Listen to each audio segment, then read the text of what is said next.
Welcome back, people. Welcome back to another video.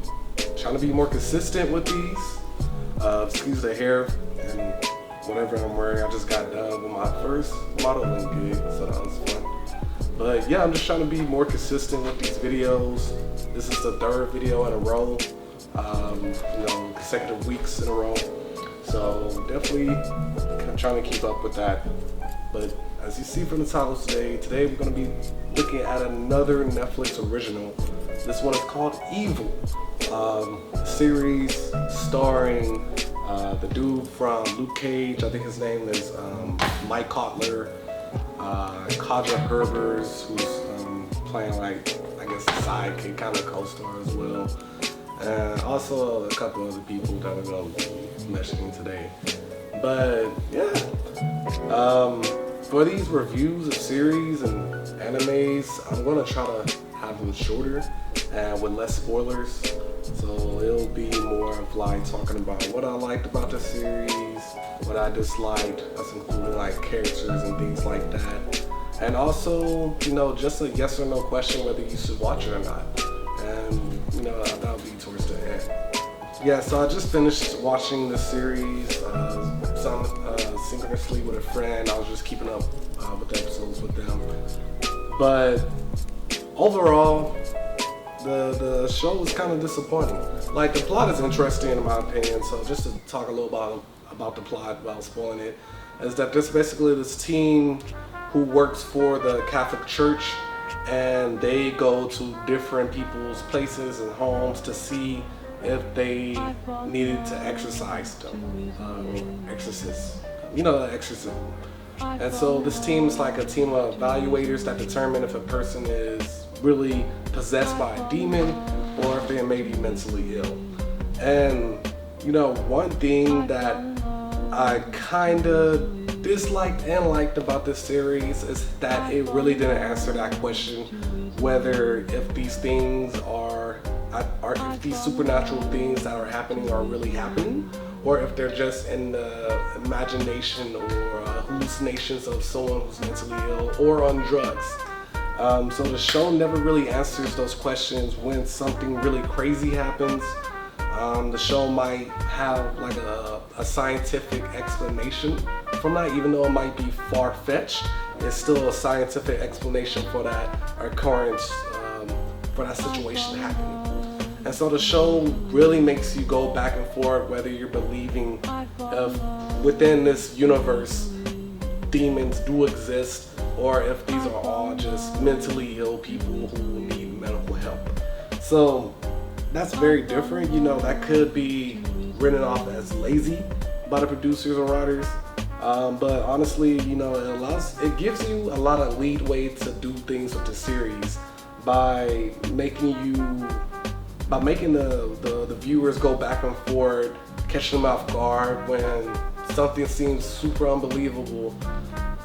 Then there's an explanation for it, or then there's like something else that never gets explained, and you're like, wait, so is that actually happening? And so I can see why they did it. They wanted to leave a lot of room for discussion afterwards, to leave people a little confused, maybe too confused, which is the thing. But yeah, it just depends how you see it, whether you like that or not.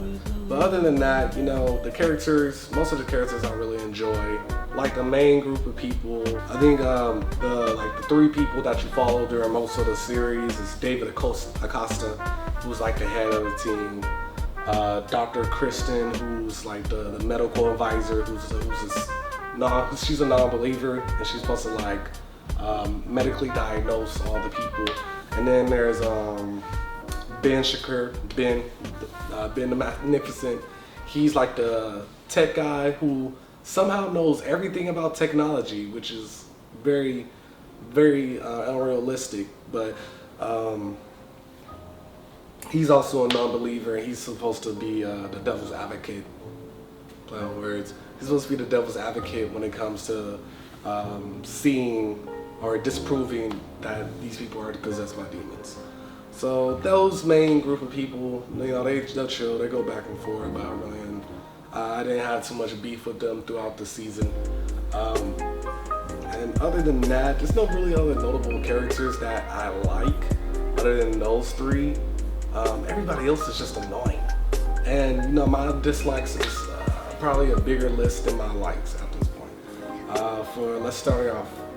The characters I dislike: LELAND, Townsend.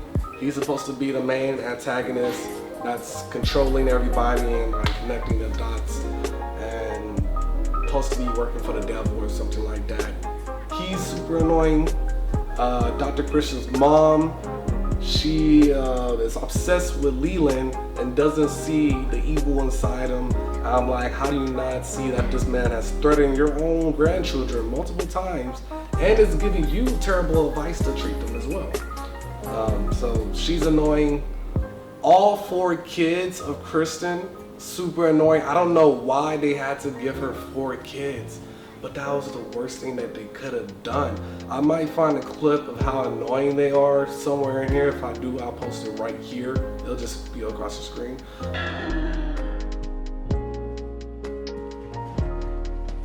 I think we're all dreaming. Maybe we should call 911.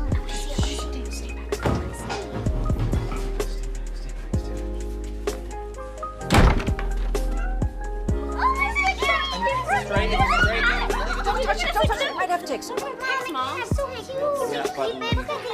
How do you know she's a her? Because all cats are her. That's Okay. not. Yeah, Off the look, bed, you please. literally Off the said bed. she's a her.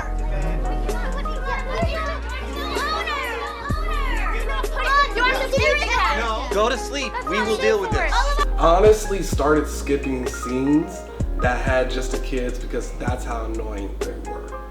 And then lastly but not least, the husband, Dr. KRISTEN's husband, who comes in last minute. Honestly, they could have left him out the season. He didn't add any benefit other than making it seem like he also worships the devil as well. So towards the end of the season, it just gets very, very confusing on what's actually going on. And not even towards the end, that's how most of the season is. You're just really trying to keep up with what's real, what's not real, where they're at in a story, what's a flashback, what's a hallucination, and blah, blah, blah. And honestly, it gets frustrating thinking about it. If I wasn't keeping up with my friend, I probably would have kept on. I probably would have just looked up a review on YouTube and saw what happened at the end. But based off of all those things, you know, should you watch this? No. If you're bored, maybe you might find this very interesting. Like I said, it's a lot of plot twists. It's a lot of back and forth. It does make you think, but it also makes you really confused.